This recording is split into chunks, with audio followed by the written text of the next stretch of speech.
Hey guys, my name is Ben Howard. We're out here at Gower Disc Golf Park to check out their 9-hole disc golf course and to play around with the Loft Hydrogen.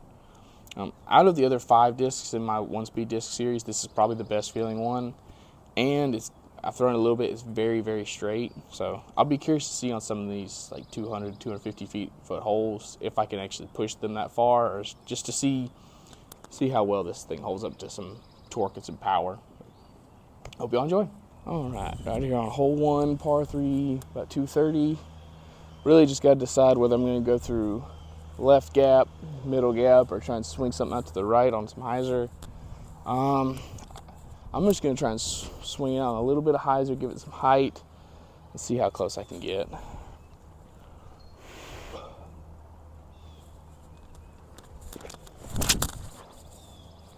Oh, man. Okay, so that came out flat. I threw it well, but that thing went dead straight. That's interesting. Okay, so I put it about pin high, about 35 to 40 feet away. This thing's really deep, so I'm not expecting to putt really well with it, but it feels good for putter. Let's see.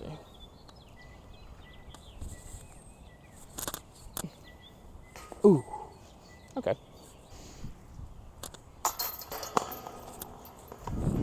All right, right here on hole 2, par 3, 120 something feet. Really got to either decide whether I want to go on the right side or left side of this tree right in front of us. I would probably just go straight up the gut, this thing, but I kind of want to just put it out on the left side just with some anhyzer and see how well it holds the anhyzer and whether it wants to flatten out or if it wants to just hold the turn. Let's see.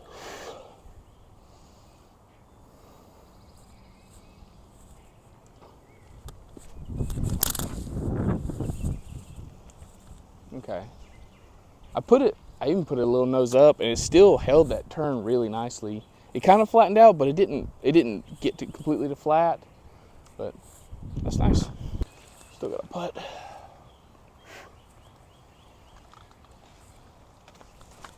Stay up. Oh, let's go. All right, we're on hole 3, par 3, 105. I'm probably just going to try and do the same thing I did in the last hole, just throw it out to the left side of this tree, a little bit of anhyzer, and let it come back. Let's see.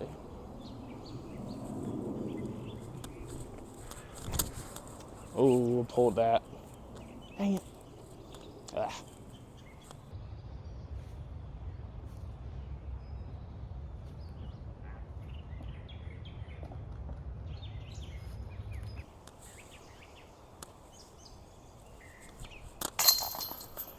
Okay.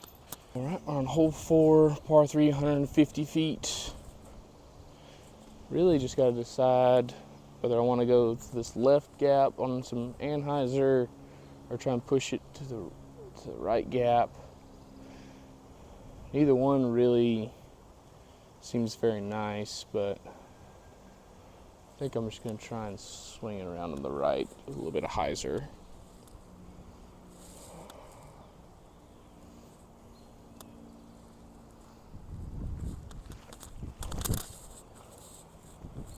Ah, dang it. That was the reason I didn't want to go that right side, because that tree's kind of right where you want the disc to swing back at, but I should have, I don't know how far I'll be, but I should have a putt. I gave myself like a 45 to 50 foot putt and see how it does. I'll be curious to see if it actually swings back at the end or if it holds its flight even while trying to putt it.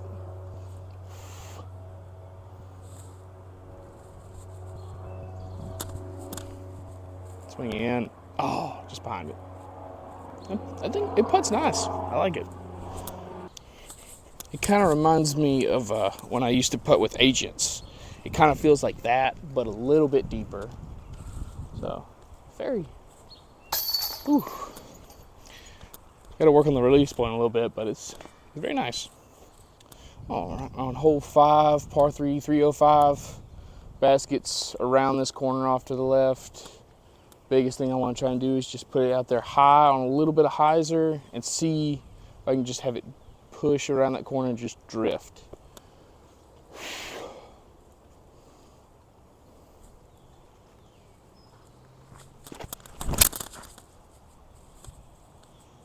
swing. Oh, there we go. Ooh, the wind got under it too. Okay. I'll be curious to see how far that is. It should be close. Okay, so I put myself probably 80 feet short of it, but considering it's the 1-speed, that's pretty good. Oh, man. I just gotta decide whether I want to go over or under this tree.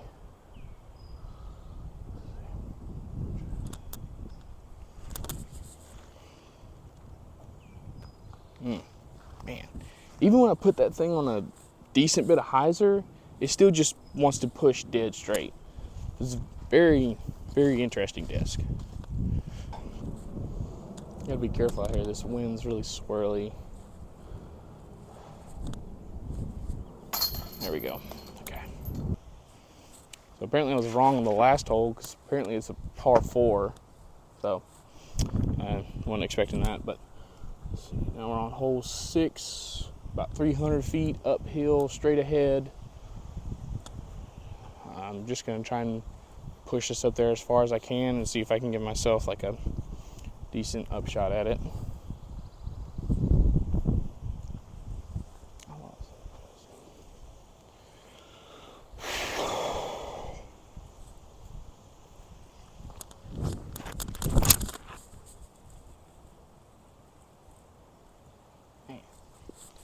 Yeah, like I came on a tiny bit of anhyzer. I'm throwing into a tailwind, but it still glides a lot, still pushes, but it's not touchy.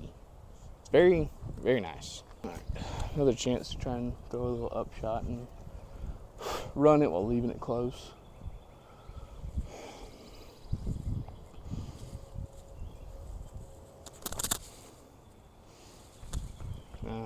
Didn't run it, but I left it close.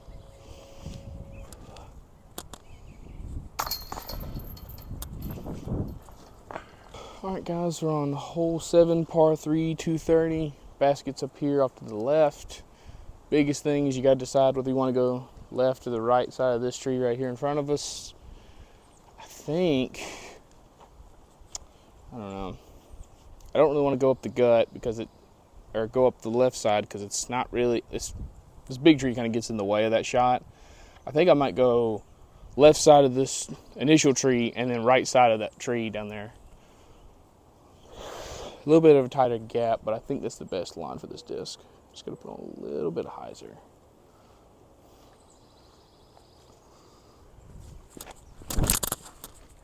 I'm gonna try and throw this one in. Oh man, I pulled the snot out of that. Sit down. Oy.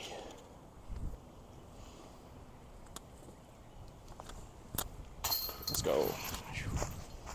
Yeah, so there's some guys over here parked in front of the short tee pad, or in front of the tee pad. So I'm just gonna play from this walking trail off to the right. But it's hole 8, par 3, basket straight ahead between these two trees. Just try and get it up there and get it close. I should be able to reach this one with this disc.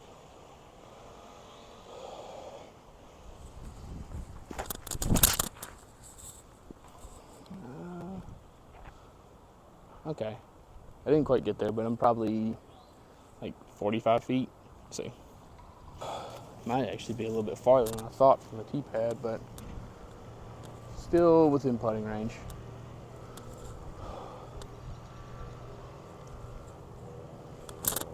I pulled it.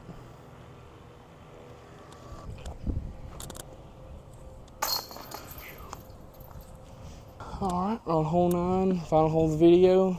Straight ahead, about 240 feet. Let's see. I might be able to get to this one. I just got to give it a lot of height. Just trust it. I'll be curious to see, even when I throw this hard and with some height to it, if it'll still push straight like it has been doing.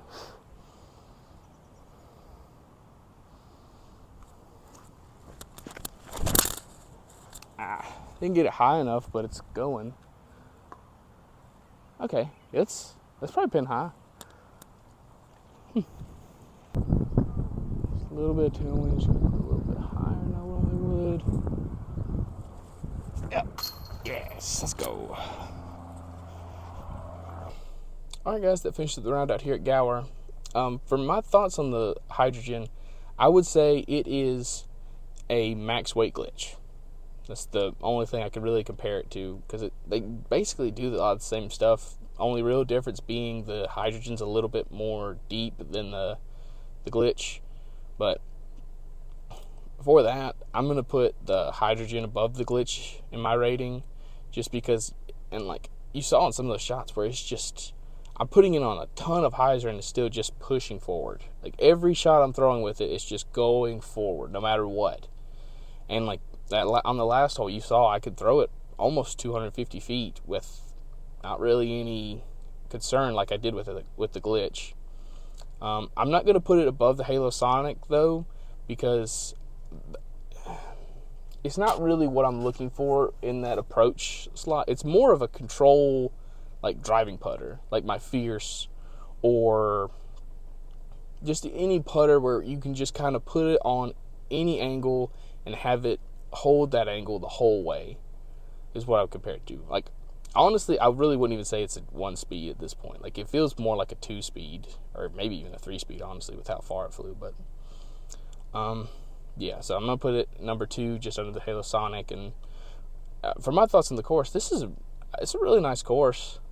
Obviously, it's very short, but I mean, I probably played that in, I think I played less than 30 minutes. So I mean, if you've got some time to kill, just want to come over here and just play a quick 9-hole round, it's very doable out here. And the only thing to really worry about is there's some pedestrians that kind of walk around. So, but I mean, that's a lot of courses like that. So, but I hope y'all enjoy. If you got any other recommendations for 1-speed discs or 9-hole courses in the area that I can play with these 1-speed discs, let me know. But thank y'all for watching. Bye.